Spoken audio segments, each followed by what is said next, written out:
gözəllikdə mələklərdən üstün. Ürəksən əlbəttə, ürəklərdən üstün. Könül bağçasında ən ali bir gülsən, ətirli güllərdən, çiçəklərdən üstün. Çətindir sənsizlik, ayrılıq ey yarım. Sən olmasan yoxdur nə dövlət nə varım. Ölümdür yəqin ki, axırı bu sevdanın.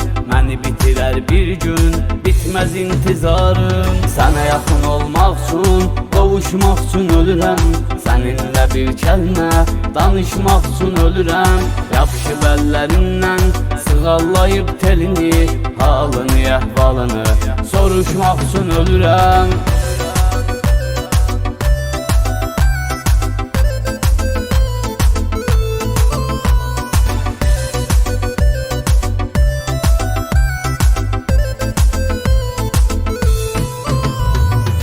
Olmayan vaxtı, kədərdi hər anım.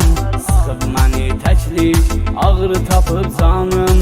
Dinlə mənim səsimi, rəhm elən olar ki, ey gözümün nuru, dərdimə dərmanım. Sevə-sevə düşdüm mən bu hicranə dərdə. Ya sənsən ya heç kim, sevməyəcəm bir də. Gəzir xəyalımda sənli ötən günlər, xatirələr yaşayır sən olmayan yerdə. Sənə yaxın olmaq üçün, qovuşmaq üçün ölürəm. Səninlə bir kəlmə danışmaq üçün ölürəm. Yapışıb əllərindən sığallayıb telini, halını, əhvalını soruşmaq üçün ölürəm.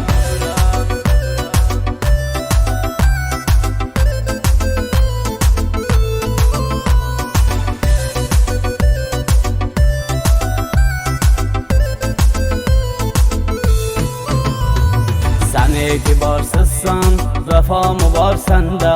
Elə eləməz insan, elə eləməz bəndə. Üstümə dünyanı nədir yıxıb getmək? Bir ürəyin yansın, bir insanam məndə. Məhəbbətlə ötüşən ömürdə məna var. Bir də bu aşiq var, bir də bu sevda var.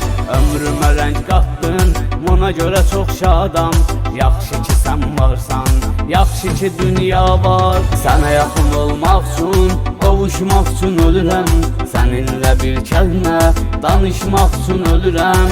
Yapışıb əllərindən sığallayıb telini, halını, əhvalını soruşmaq üçün ölürəm.